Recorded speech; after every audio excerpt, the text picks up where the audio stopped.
So I have to read the story to you. This piece was based upon the writings of the Book of Ruth in the Old Testament. The story of love starts off with Naomi saddened by the death of her husband and then saddened by the death of her sons.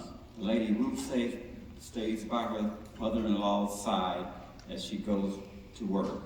She then meets the handsome Boaz. Measure 59 is when that happened. And they immediately fall in love. However, they cannot be wed because according to tradition, she must be married to the kinsman Render.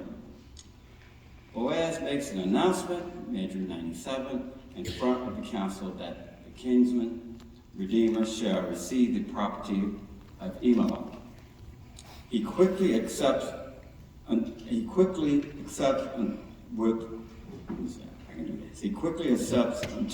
he realizes that he must marry Ruth and hastily rejects the estate of Elimelech. Is then transferred to Boaz in measure 131, who in return claims Ruth as his wife in measure 157. While I write about the book of Ruth, this very small book in length seems unimportant. However, these two people are the ancestors of the great King David. The composer of this composition is a very dear friend of mine. He's the director of bands at Morehouse, the infamous Morehouse College in Atlanta, Georgia. And that school is important for many reasons. One of the reasons is the alma mater of Martin Luther King. A lot of the great minds, African-American minds of the 20th century graduated from Morehouse. And the composer of this composition is a brilliant young man, a wonderful trombonist. He's doing just a lot of work. I had an opportunity to visit with him, and when I did a clinic actually at Morehouse, and I said, hey, I would love to do some of your music, and he sent me this piece. So we certainly hope you enjoy Ruth and Boaz.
much to my chagrin, I got to introduce some people who are actually playing their last concert. We have on bass, Miss Jamila. On saxophone, and tenor sax, Sir Hazinski. We certainly appreciate all they've done.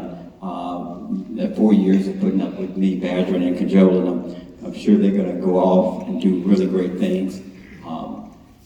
It seems, I was sort of joking with Sarah, I don't remember you being here for 4 years, but time really passes really quickly. And just like to thank them again for their service and all that they've given, not only to the Wind Ensemble, but to the Buffalo State Music Department. So give them a hand.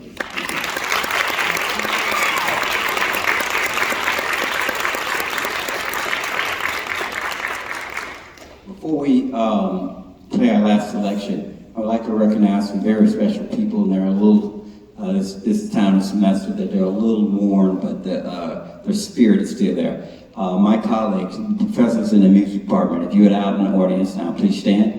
Right, there they are, back there. My colleagues, thank you. Thank you. Our department chairs here. So what better way to end a concert than on good old Susan March? A bit of trivia. You wouldn't believe it, but Susan did not play a wind instrument. That's right, he didn't. He was a violinist, right? You may have thought he played trumpet or something. No, he was a violinist. He played in shows, pit orchestras, to become one of the greatest contributors, from my perspective, to the wind band repertoire. Is really interesting. So we're going to take you home on the Hands Across the Sea by John Philip Sousa.